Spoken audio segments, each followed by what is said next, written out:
Crisis, There is Hope. My name is Vanessa Vaughn Matthews, and we're very excited to have you a part of this conversation today. This is an informal discussion. Our goal is to really just build community and to help people understand that there is hope, there is light at the end of the tunnel. I know the coronavirus has been a challenge for many people to have to comprehend and wrap their minds around, but we want to make sure that we provide an encouraging message. What our company has been focused on for the past couple of weeks is this concept of hope. And for us, that is the ability to trust in the future, to expect with confidence, and to prepare and envision what the future can look like. And so please be sure to keep that in mind as we continue to talk about the concept of hope amongst crisis. For those of you who may not be familiar with our organization, Asfalis Advisors is a business resilience professional services company. We partner with forward-thinking organizations to help them do three things: identify risks, plan for contingencies, and solve for crises that impact their operations. Our framework that we align to is around people, processes, infrastructure, and technology. And everything that we do supports the operation, and that also includes third-party risk. To boil down who we are and what we're all about in one word, it really ties back into our purpose. Our purpose as an organization is about legacy.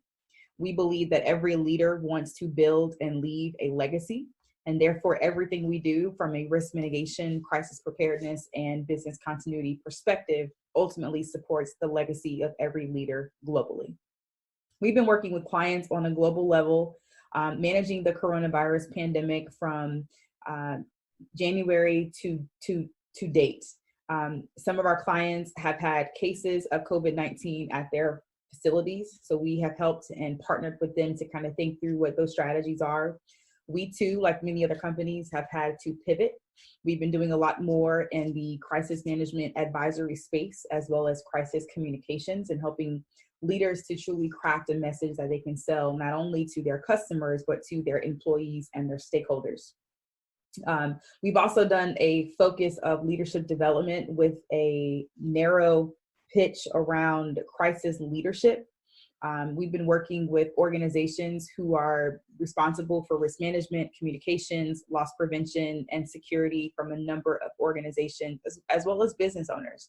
And everybody that we're working with is directly managing this COVID-19 response and recovery for their business.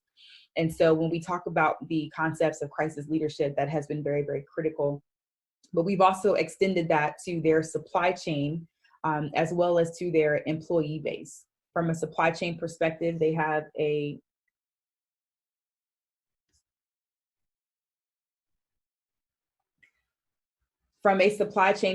many of these companies have a number of suppliers that they depend on for their operation. And so that's been critical to help them from a business resilience perspective and crisis leadership, as well as their employee base. The morale has changed drastically since COVID-19. And so they've looked to us to provide some crisis leadership principles. We're also in the phases of being a part of a recovery and reopening task force that we're creating to offer our clients, and we're partnering with some organizations to help do that, and an event to help our clients think through what they plan to do to move forward with this pandemic. So number one, and first and foremost, our goal today is to have an informal discussion to invite people and leaders from across the world to the table. There's so many of you that are on this call that come from a financial services background, security, and other aspects of risk, communications, technology, cybersecurity. And so we want to make sure that we embody that model, and that we create a forum that's open for you guys to share. So first and foremost, this is not a sales pitch. We're not here to pitch a product or to pitch our services. We're here to add value and to build a community. We care more about the quality of the conversation versus the quantity of the people on the call. And so I definitely want to keep that into perspective. So our three goals for today are to leverage best practices that our clients and partners are sharing, and we're going to tell that to you in a few minutes. identify practices to not feed fear and uncertainty, and lastly, discuss how the pandemic is impacting various age groups, both personally and professionally. And so from that perspective, we will have a few members of our team to also share and discuss things that they are working through. For those of you who may not know me, my name is Vanessa Vaughn Matthews. I'm the founder and chief resilience officer of Asfalis Advisors. I've been working from home and have been enjoying my husband. We are newlyweds. We do three things. We walk, we talk, and we cook. And so that's been pretty exciting for us. Prior to running Asfalis, I experienced a tornado with wind speeds exceeding 135 miles per hour that picked up my vehicle and totaled it while I was inside of it. And as I was sitting in the middle of the air in my car, there were cars, dumpsters, and billboards flying towards my head. And it was the first time in my life that I realized one thing: I was not in control. And there was absolutely nothing I could do to change the trajectory of my situation. I couldn't make the wind speed stop. I couldn't make my car drop. I didn't know what would happen next. And many people are at that place, especially when we think about the impact of coronavirus and how much it has disrupted our normal day-to-day and environment. Prior to running Asfalis, my corporate and government career, I worked in local emergency management agencies, ultimately worked with the Department of Homeland Security in California, and then worked in aviation, manufacturing, and retail, doing a number of things from crisis management, business continuity, terrorism mitigation, global security operations, as well as partnering with SWAT teams and Customs and Border Protection, and doing a number of different things, and ultimately leveraging relationships to get things done in the corporate environment. And so I bring all that experience with you, coupled with a few things that we have been working on from our clients. So today I'm going to focus on three things that we're seeing and that we are learning about. One of our strategic partners, the Kaleidoscope Group, shared really, really good insights in terms of what they view as the 5 areas of impact. And it has been tremendously helpful for me. They talked about the individual level, the company level, the client level, the industry level, and the world level. And so again, those 5 impact areas that our strategic partners have shared with us that they're looking at this COVID-19 response is the individual level, the company level, the client level, the industry level, and the world level. And I really, really loved that because it helped to put things into perspective in terms of what people have control over and what you don't. But it also helps you to see how everything is impacted because of this pandemic. I've been on the call with small businesses, medium businesses, large enterprises, and government agencies and international companies. And consistently, the feedback that I get is my team is looking for me to give them the answers, and I'm just as scared as they are. And I love the vulnerability that a lot of these leaders have as it relates to this pandemic, because this is truly something that people don't know how to deal with, and we're learning every day. I also know that we're facing a threat that we cannot physically see with our own eyes. And so developing a strategy as a leader to really think about how do I maneuver this situation is something that I think people are trying to figure out every day as time continues to go on. We also know that the only constant that we have is change. And in this environment, change has accelerated rapidly. And it's changing our environment more frequently than we are accustomed to. And so those are some things to keep into perspective. Again, we've been talking about this concept of crisis leadership, and we have four principles that we believe a crisis leader should have. And number one is trust. One of our great partners always shares with us, our number one goal is to build a relationship and establish trust. And I ultimately agree with that 100%. And I believe that that's very important, especially in times of crisis. One way to show trust, especially in a crisis, is through sacrifice. And so being able to do the frontline job, as a leader, you have to be willing to give up in order to get up. And so I really appreciate leaders who sacrifice. Number two is communication. It's very important every day to communicate, especially in times of crisis. And when we're working from a virtual environment, your level of communication and your flexibility to make mistakes is actually has a higher cost. And we don't have the ability to create more damage than this virus is already doing. And so I think one thing that's important for a crisis leader is to be able to listen. Leaders should be able to follow before they can lead. And I strongly recommend people to solicit and to listen to their team so that you can lead them. They will communicate with you, but sometimes we have to seek out and get the input from them. Number 3 is influence. I think influence is absolutely critical. You cannot be a leader without influence. Influence has 3 things that you need to be prepared to think about as an influential leader, and that is competence, character, and connection.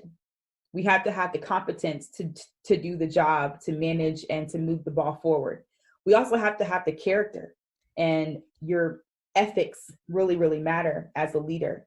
And number 3, you have to be willing and be able to have a connection. People have to connect with you. If they can't connect with you, they will not follow you. And so what I love about crisis leadership and this crisis management in general, title gives you the authority, but not the influence. So you can be a CEO, but that doesn't mean that you're a leader. You're a decision maker. And so watching organizations over the past few weeks, I have been excited and honored to be a part of and to observe leaders on a global level and how they are managing the response of COVID-19. And in other areas, I have been disappointed and quite frankly, disgusted with the lack of leadership that we've seen on a global level. And it has really showed me that, people don't always value people. But I'm a big proponent. If you take care of your people, everything else will flow. And if you don't have people, you don't have a business. And so we also need to make sure that we're doing the right things that can protect the people that work so hard to help us all to continue and to serve our clients and our customers. The 4th crisis leadership principle that we believe in every crisis leader should have is hope. And hope is your ability to see what it can be, which oftentimes means that your current environment does not reflect what it can be. And so you have to be willing to have that foresight as a leader to be able to see that. In this time, we believe that people will look for new leaders and new leaders will emerge because of this. And so we encourage you to be on the lookout for those in your organization who are new and who are going to be leading and stepping up. There's a few things that we're seeing as of April of 2020 that we want to share with you. There are some discussions of reopening and recovery. Personally, I believe that may be a bit premature as the infrastructure to truly support the safety of our people is not there yet. But either way, I think that this is a time where the private sector will have to continue to step up. And that may mean that we do not agree with our government officials and those that are in the positions who are making the decisions. But regardless, I think this is a time for the private sector community to step up from a leadership perspective because we employ so many people. Number 2 is loyalty. How we treat our people now will determine the quality of our workforce post this pandemic and into what our new normal environment may look like. And so I really want to make sure that folks really understand and are intentional about how we're treating our people.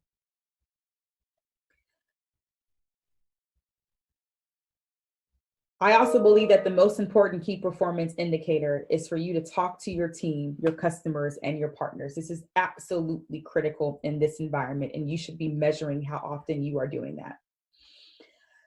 Outside of that, we're doing things, two things from our strategy. We're launching and we're relaunching, and that is it. Our approach went from a 5-day, 90-day approach to a 2 to 4 weeks, 4 to 8 weeks, and 8 to 16 week philosophy. And so that's what we've been using to help ourselves and as well as our clients to think through their strategy and their approach. And with that, we will turn it over to our next speaker. Professionally, I have extensive experience with the state of South Carolina government, primarily with the South Carolina Department of Transportation and the Emergency Management Department. Personally, my life has given me opportunities to grow in ways that, while unfortunate in concept, are not opportunities everyone gets. I was raised in deep South, rural North Carolina, where there's kind of an echo chamber of ideals that kind of, well, no, they really do lead to bigotry to being normalized. I was only a hair away from being a full blown white supremacist at one point. And with that, the bigotry in the form of homophobia, sexism, xenophobia, the whole spectrum of stereotypical Deep South America. It wasn't until I left the area that I grew up and experienced a diverse world full of different backgrounds, stories, plights, successes, and it changed my worldview drastically, entirely. So, but not in, there's still things I hold on to. I still love guns. I lean left and I love guns. It's shocking, right? I mean, whew, crazy stuff. So, but I do look at the world with a little less fear and unknown and a greater understanding of the commonalities of all man and womankind, and namely that we're all humans. And that's the reason I tell you that, is because I look at this whole thing as it doesn't really matter um, who you are. You can get a virus. It really doesn't matter. I mean, it is impacting the impoverished more than the non-impoverished, but we're still all humans. Anyone can get it. Um, that being said, the biggest driver of fear and uncertainty, in my opinion, is almost certainly the media. And this isn't to demonize them. It's just that there's a lot of conflicting and selective reporting, emotional charging of events and data, misinformation, propaganda. It just really depends on how you consume media. And the most important thing is when you're staying informed, listen to the experts. Now, there are a bunch of professionals in this chat today. You understand the difference between an expert and a non-expert. I have no doubt whatsoever. So, listening to the CDC and the health department and the WHO and those folks is always solid practice. If you do want more context from data, uh, it's always good to avoid the pitfalls of agendas and misinformation. If you got clickbait, sensationalized headlines, obviously there's probably going to be some issues in the articles with bias. You can look at the article updated forecast for an infection, and then you look at the other one, the grim news and the latest forecast. Click here to find out why. Obviously one of those is kind of going to get straight to the point.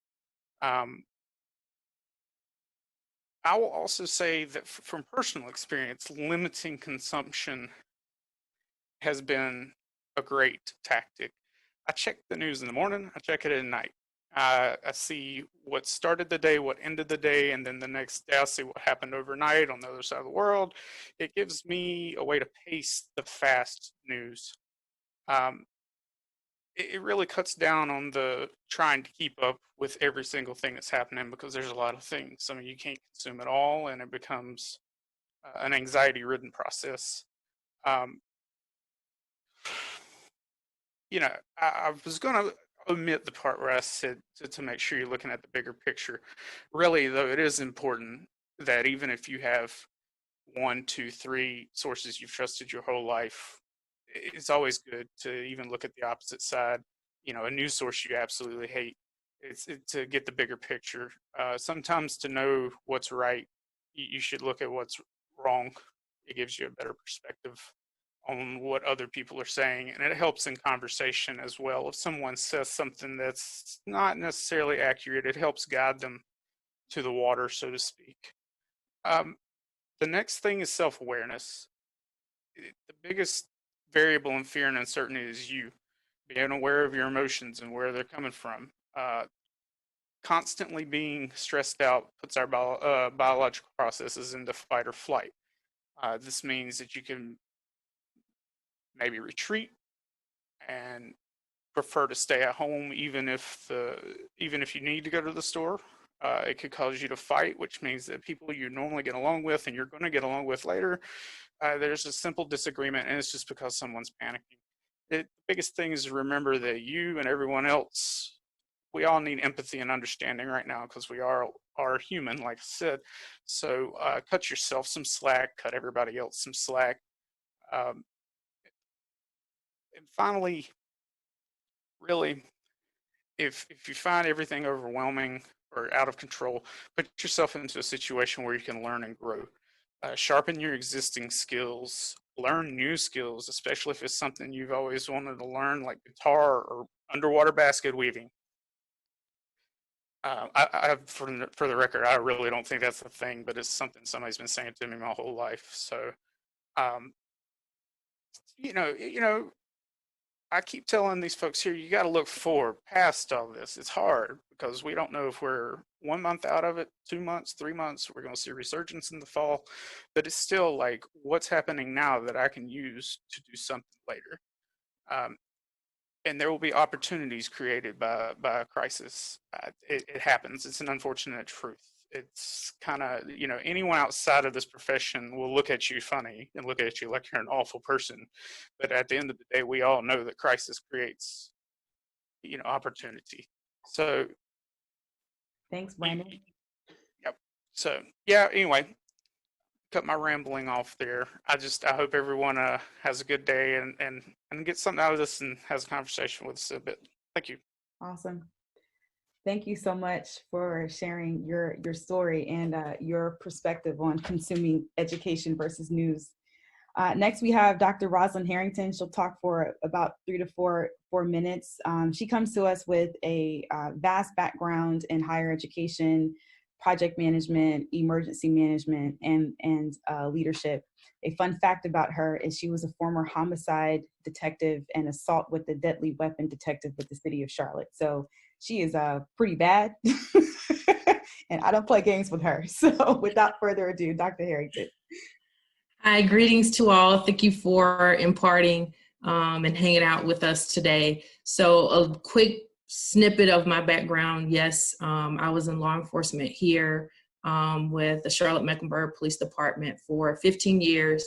I was working on my PhD while I was a homicide detective, so I had to make a decision. So ultimately, I left full-time. My PhD is in emergency management with a concentration in forensics. So I've really been taking notice of how things are unfolding and what things are leading to during this pandemic. Also, I teach in higher education. I've been teaching for about 10 years. So with that, I'm going to talk about the generational impacts regarding how the pandemic is affecting us professionally and personally. The technology barriers is definitely a hot topic. The broadband is being weighed down heavily because we're all at home. Some have been home teleworking prior to the pandemic. So it's not really an issue. However, if you have kids or a spouse, significant other, and you're all under the same roof and you're having to share laptops and tablets, if you have kids, they're trying to figure out, why am I home all day? Why do I have to do work on my computer?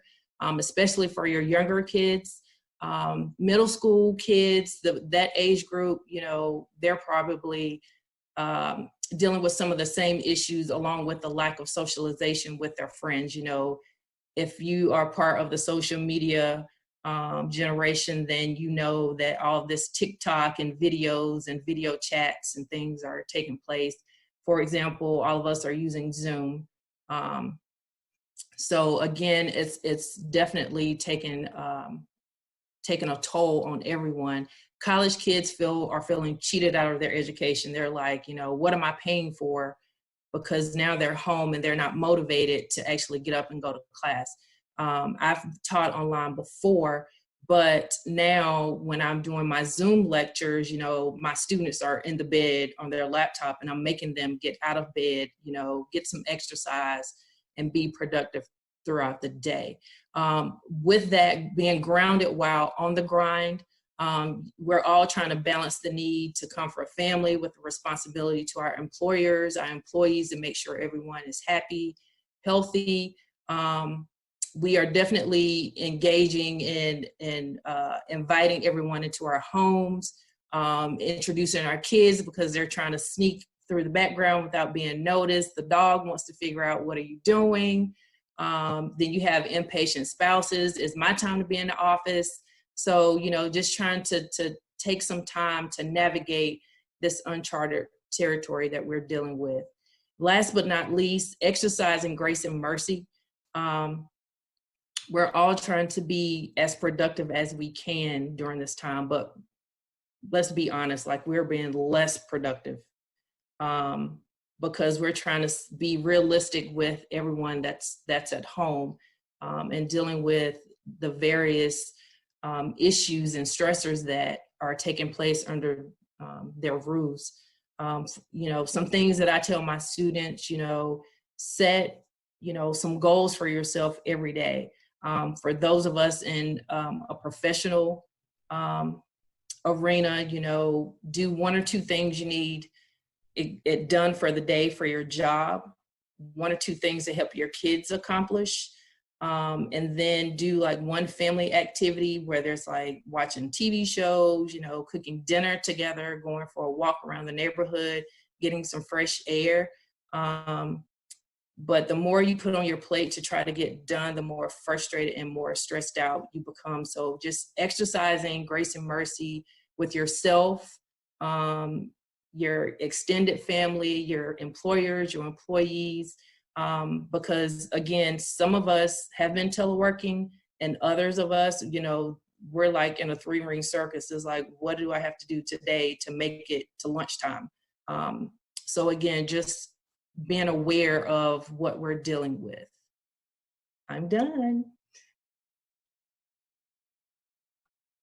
Awesome. Thank you for that. So we're going to pause now and invite everybody else on to the conversation. So we're going to mute. I'm going to call on Ricky Davis first. If you can share your name, the organization that you're with, what city you're in, what has resonated with you, and if you can share a little bit about how you have been transformed through this process. Let's take about 90 seconds so that we don't prolong the call. Thank you so much. Hey, good morning to everyone. My name is Ricky Davis. I'm the president and CEO at Rice Security Consulting here in the great city of Fayetteville, North Carolina. If there are any veterans on the call, thank you for your service. For those of us who support the veterans, thank you for your support as well. So first of all, thank you, Vanessa, for putting this together. It's been very, very informative, as all of us have been inundated with a lot of information to Brandon's point. And I'd like to think that I prayed to God to put that car down that Vanessa was in Atlanta during the storm so she can be a part of our great world today. So thank you for listening to my prayers. So one of the things that we do, we're an enterprise security risk management company, and we are getting information from various sectors that are out there. Like Brandon, I'm very selective about where I get my information from because information drives decisions. And I think that is incredibly important. So an informed person is an educated person who can pass that on. And I can only give you a situation where I saw a gentleman in the grocery store in a full-fledged biosuit, head to toe, buying aluminum foil. And I just walked up to him and said, "Stop that. You're not helping." As a part of that. So that's some of the things that we are charged to do as a part of that. So that's important. It's also important for us to understand the history of conflict. And this invisible bomb that has gone off globally is something that we definitely need to know and continue to educate ourselves on and address, because what happens post-pandemic is going to be important for all of us as well, and to be those champions for the good news coming out of this. So again, I think my 90 seconds are up. Thank you, Vanessa, for this opportunity, and I look forward to your other comments. Over. Awesome. Raphael, can you share your name, the organization you're with, the city you're in, what resonated? Absolutely. Good morning, everyone. Thank you so much, Ricky, for acknowledging veterans. Appreciate your support. I will tell you, myself, I've been running a cybersecurity consulting firm since September of last year. I've been in government, military, retail, healthcare, and the clients I have now range across those industries. The common theme here from everyone that has spoken so far that I really like is that I always emphasize on being human first. And a lot of you are touching on the fact of the hurdles of having your kids show up on a Zoom call, or how we're overcoming going to the grocery store. If you wear a mask, are you perceived as the person having the virus? If you're not wearing the mask, are you part of the problem, and things like that, right? I can only think about managing people and having that employee come in not feeling well for whatever reason, financial hardship, going through a divorce, and you asking them, how are you? Are you doing okay? If you're not doing okay, I'd rather you take some time off, recover, because I know you're not going to be all in it right now. And I think, aside from any industry that we're in, what goals we have that are sales driven or how it affects your bottom line, reaching out to your folks and checking in on them as to know how they're doing, I think that's going to be key, right? There is very little anyone will be able to resolve if they're not present, because their mind is stuck in uncertainty and hardship financially. Can they pay their mortgage? My wife is sick, or whatever may be happening. So to me, that's the common theme. Everything else is second. We're human first. I think my 90 seconds are up, but I would love to entertain any questions around cybersecurity, maturity controls, or anything that you guys may want to know as far as what's current and what are some of the things we should be driving right now during this time from a cybersecurity controls perspective. Thank you. Awesome. Thank you for that. And that has definitely come up a lot. My husband works in financial services, and I'm waiting for them to give them some new guidance on what that looks like. Alexis Gordon, can you share a little bit? And thank you so much for joining us. Yeah, happy to share. So I'm Alexis Gordon. I'm the International Business Manager and Chief of Protocol for the City of Charlotte. And so I work a lot with foreign-owned companies and the diplomats that come through our city. So I've been keeping in touch with everyone because typically this is my high season. I have probably 3 to 5 delegations a week starting in April, lasting all the way until end of May, beginning of June, sometimes into July. I get a lot of folks that forget we have a big holiday that first week of July. So this is busy season for me. And now I have none of that because everybody is not traveling, which is a good thing. But one of the things I have been doing is keeping in touch with my counterparts in other cities, watching what's happening. Every morning I read the news. I read a lot of the different publications online that are in English. I read a few that are in other languages that I can comprehend a little of.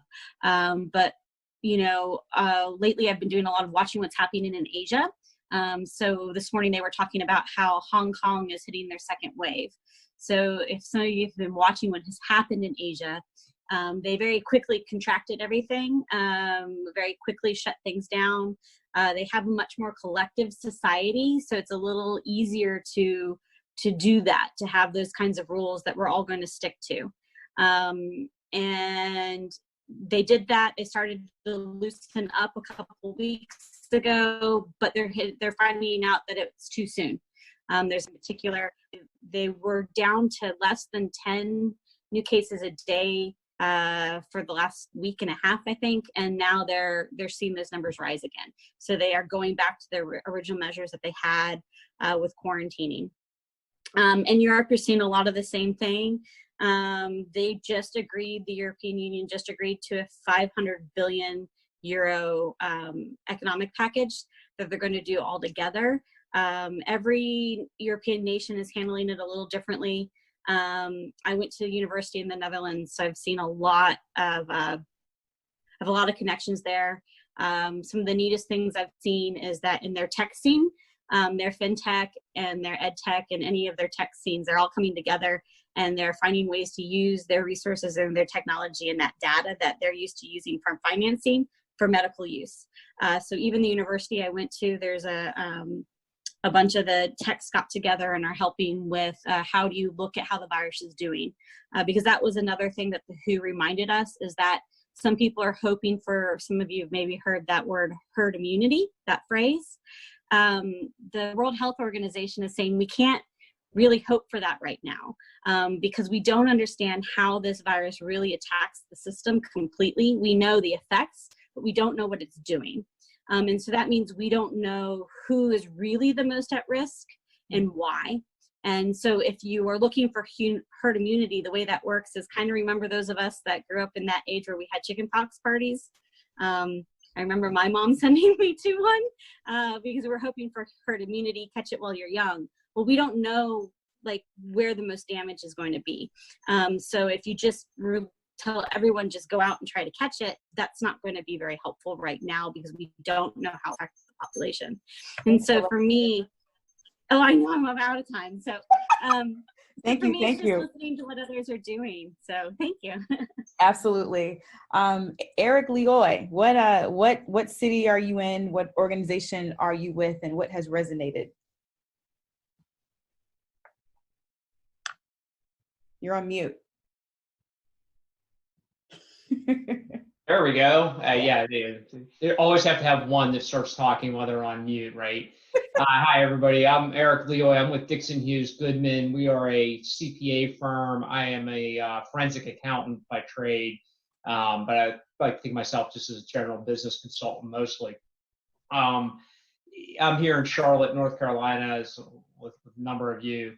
You know, what I've tried to focus on in all of this is, and I'm not the first one to say it's all over Facebook and LinkedIn, but, you know, here's the 5 things that I can control, and here's the 30 things that I can't control. So I am just, you know, trying my best. And then like everybody else, you know, my thoughts go and you try to read the news and follow this, but I'm focusing a lot on what I can control. I just started a new job in January. Business development is a big part of what I do. That's hard to do when you're not out meeting people. So I've learned how to do this via social media, doing lots of these things, webcasts and Zoom calls, etc. And then, you know, just keeping my team intact and trying to keep them sane. I've got, we mostly work remote anyway, so it's pretty easy from the fundamentals of it. We can do everything, but it's always been a little bit of a challenge of just going this long without sitting across from people. So exactly 92 seconds. Thanks. Awesome. Thank you. Ashley Davis, thank you for joining the call. Can you share with people where you're at, what organization you're with, and what has resonated? Yes. Can you hear me okay? Yes, we can. Okay, great. Thank you. My name is Ashley Davis. I come to you from Phoenix, Arizona. I did just move from Charlotte just last year, so and that's why I have a connection with the Charlotte area. And also my company headquarters is in Charlotte as well, Punch Technologies. And we are a communication solution that basically keep organizations connected internally and with their community. One thing that has really resonated with me is just the opportunity that can come from crisis. I try and focus. Most people who know me know that I'm just a very positive person in general.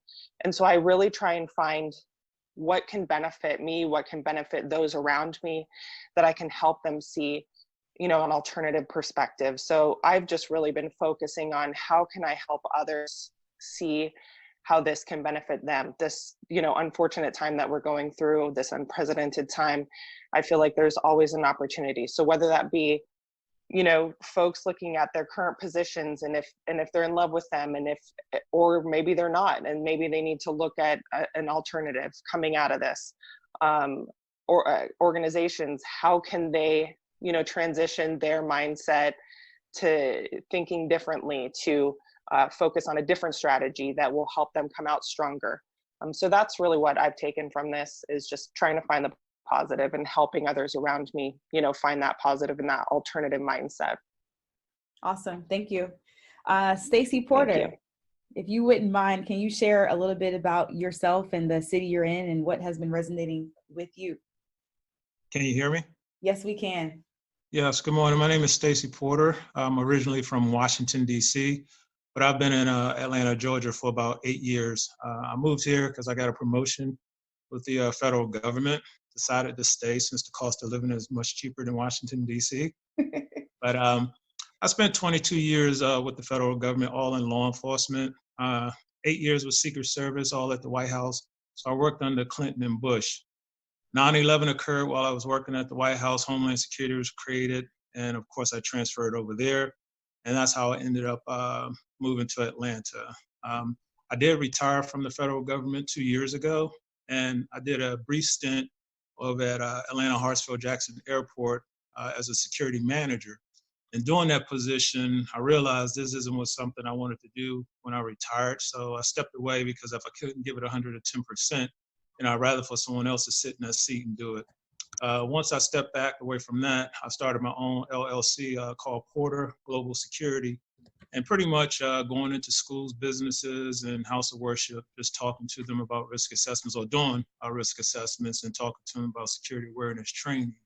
A lot of you guys talked on some very important pieces during this presentation, and I want to echo a few.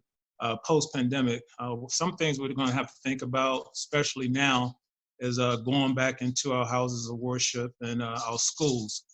This is a lesson learned for many of our schools, of course, because now, they have to create some type of security plan or SOP on what do we do in the event of an active threat, if we have to go back to virtual, because you talk to your friends or whomever have kids in school, a lot of folks are lost on what to do with their kids during this time. Hey, let's go out for nature walks, let's do this, let's do that, because most times kids are pretty much, especially your middle and high school kids, they can probably get their assignments on a Monday and complete it, and they're done for the rest of the week. And now they're in the parents' ears, just driving them crazy.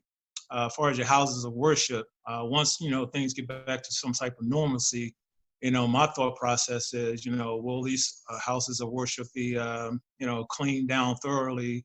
Will people feel comfortable going back in? Also, we have to be reminded of hate crimes, because that's big on the rise right now with our houses of worship. So I know I'm rambling. I'm trying to get it all in within the 90 seconds, but that's pretty much it in a nutshell.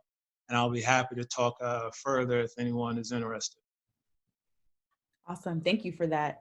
And definitely feel free to use the private chat if you guys want to connect with people while you're on the call. This is why we are here. I'll call on two more people. David Linstead, can you share a little bit about what you've been working on in the past few weeks and tell everybody where you're located? I'm located in central Ohio. If you're looking to me for items of hope, you're probably barking up the wrong tree. I'm the project manager, glass half empty kind of fellow. I've been really interested in trying to find a framework for thinking about what are the sub stages inside of managing coronavirus for organizations. And linking that to lessons learned from Hurricane Katrina and Christchurch. We don't have a lot of good examples of what organizations actually do in prolonged disaster situations. Really, Katrina and Christchurch are very few. You can draw some parallels from the end of World War I, the end of World War II, some other dramatic changes in American history, but it's difficult to see exactly how that goes. So I've really been trying to focus on, and I think I've come up with what for me is going to be my framework for dealing with, I think, are the next three phases that are going to take us through the next couple of years. And really, I think each one of those phases are going to have different sorts of criteria for what organizations can and can't do and should and shouldn't do. But I think someone said it early on in here. I mean, the word, I think, for the next 2 years is going to be pivot, and explore and lean and entrepreneurship and agile and working in really rapid iterations of planning. And I come from the business continuity background. For me, the business continuity has got to move from monthly or weekly cycles of planning into daily or hourly. We've got to move much more quickly in rapid iterations. And that's 90 seconds. So there you go. Thank you, David. Mm-hmm. And lastly, Christine, if you could share a little bit about yourself and your background and what has resonated with you for the past few months. So I'm Christine Bendel. I used to work for the United Nations in the development program, in the population fund, and then also at headquarters in New York of the UN Secretariat, where I was responsible for business continuity management, and where I started working on developing a new approach that was faster, that was step by step, not having. The objective was not to establish a business continuity plan with 100 pages, but strengthening the capabilities of the organization to continue. So I really hope that my efforts bear fruit now with my colleagues, because I retired end of June last year, and I opened my own business continuity consultant shop, and I'm trying to focus on internationally working NGOs, the UN organizations, to help them there. I think what is really important is that lockdown, social distancing are not as easily made in the developing countries, where you have many people who do not have a shelter, who do not have a home, who have to work whatever they do to get $1 a day or $3 a day to pay for food. So there are many things that are still in the open that we have to admit that we don't know how to approach. When it comes to one thing that really resonated in today's webinar, thank you so much, Vanessa, the people. Business continuity, everything is about people. So the way I treat my staff, the way they will treat me. Yeah. And we are in a crisis. And if I am able to build a spirit of community, of the team, probably staff members are more inclined to help me get through as an organization through this crisis. And so when I did a webinar for the Momentum, the network of several hundred NGOs, my first and most important focus was empower people. Care for them, make sure that you offer the best possible, safest workplace you can. But then also, as others said already, and David also mentioned, empower them to make decisions in a crisis situation. Use their expertise, use their experience, use their institutional memory, what did work and what didn't in the last crisis, and learn from it, and speed. We don't have time to lose. We have to do it now, or even better, before. Hope. I'm normally a very positive thinking person, but right now, for me, it's a little bit difficult to be hopeful, to be very honest. But thanks again. It was a wonderful conversation. Thank you, Christine, for your transparency. So guys, our goal was just to have an informal discussion and to bring some of you guys together to share and to collaborate. An hour is, it goes by fast. I would love to get your feedback, what you liked, what you wish would have been done differently, and what you learned. What's the one thing that you learned? We like to add value, and if we're not adding value, then that's a challenge. So please just feel free to put that in the chat, whether it's good, bad, or indifferent. I just still want to solicit information and just conversation right now. So I still invite you for the next 6 minutes that we have. What questions or comments or things do you want to share that might be helpful? Or for those of you that didn't talk, if there's something that you would like to add to the conversation too.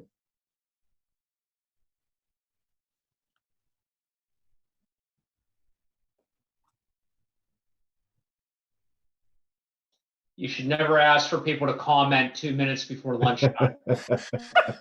My God, she is such a rookie right now. Is that a lesson learned? Yes, it is. So no, Vanessa, what would be important, I think, is so let's get on the call again soon. I know everybody's incredibly busy with other stuff that's out there, but I think this is useful dialogue. It helps us decompress ourselves a little bit as well. And I look forward to connecting with all of you personally and professionally. And I share my link in my email in the chat box as well. So I think this is important. Thank you. Just a quick idea. I've been doing a number of happy hours, just like 4:30 or 5 o'clock, sending them out to colleagues, and no agenda, no nothing. We just talk about whatever. Doing the same with friends and family. My wife, who's a principal, she's been doing like a 10 o'clock in the morning water cooler coffee chat for a half an hour. So, just ways for people to connect that maybe aren't quite so structured in some ways, as long as you set the expectations. Like, look, this isn't a webinar. This isn't a thing. This is just, hey, we're going to get together and chat. You want to pop in, pop out, do whatever you like. There's no agenda. There's no right and wrong. Just, although, keep an eye open for Zoom bombing and those types of things. Those will ruin it quick. But otherwise, consider that. When's the next one, David? It's by invite only. So let's see. Well, if you would like to invitation, sir. yeah, it's all good. We've been doing them about once a week for that. I don't know. I might try and do a coffee thing this coming week. I don't know. Just trying different stuff. I mean, that is really going to be another one of the watchwords here in the coming months. Is going to be experimentation, little experiments, seeing what works and seeing what doesn't. Oh, there's my alarm. I'm quiet. Thank you so much for conducting this, Vanessa. Email security, super important as a takeaway. Over 90% of successful malware makes it into email. Think about people that are struggling financially, looking to get that email to say, click here to get your stimulus check. They've always been successful at phishing emails. They will be even more successful now via texting, via emails. There will be links out there for people to, telling people how to get their checks and how to be able to get in first on first come, first served basis by entering their social security number or whatever that may be, to be hooked for identity theft. So that's my quick 45-second minute of advice here. Thank you. I think we need to do something in broader there. Dr. Howard, I know you work in government and you have children, and I don't share that same story, but could you shed some light, because we may be working with people that have a perspective that you have? Yeah, I think the biggest thing, so a little bit about myself, I've got a 19-year-old, a 10-year-old, and a 3-year-old here at home as a single mother. And so it's great having the college student back home because I've got some help, but 4th grade math is kicking my butt again. So keep those kind of things in mind. Be flexible with your staff, because of the fact that we've got to figure out how to teach our children whatever these concepts are. Be very flexible with them in terms of what time they need to be online. Don't expect them to be sitting at the computer from 8 to 5 all day long, because that's the exact same time that they're trying to help their children with math or reading, or, especially if they have children with special needs. It's a completely different dynamic than we ever would have thought about. Also, for those who have admin staff, coming up at the end of the month is Admin Professional Day. Please, please, please, especially in this time, do not forget about your admin staffs. Take a moment, send them something nice, more than just a card. They're busting their behinds right now at home, in addition to doing everything to try to make sure that your lives continue, your work lives continue the way that they're supposed to. So really, I think these pieces that we learned today, just about, the grace and mercy and being understanding as leaders, be open and honest and transparent with your staff. Let them see, your kids running in the background, because then they don't feel too bad about their kids running in the background. Make sure that they understand, as many people have said today, that we are all human and we're all going through the exact same thing right now. That's really important. Awesome. Thank you so much. So with that, I think I got notice from Ricky. You would like for this to continue on a monthly basis. So what we will do, we'll just post another webinar link and have you guys sign up for it. And again, we're going for quality of conversation versus quantity of people. And so we look forward to seeing you guys next month. Enjoy your Good Friday and your holiday. Thank you. Thanks, everybody. Bye, everybody. Thank you. Bye. Bye. Thanks. Oh, wait. Damn.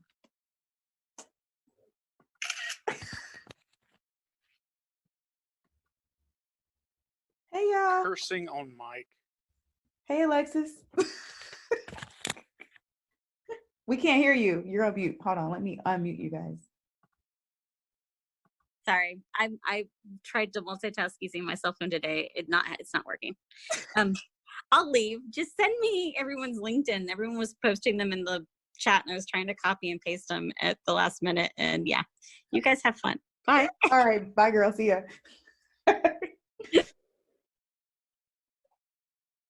So, what'd you think, guys?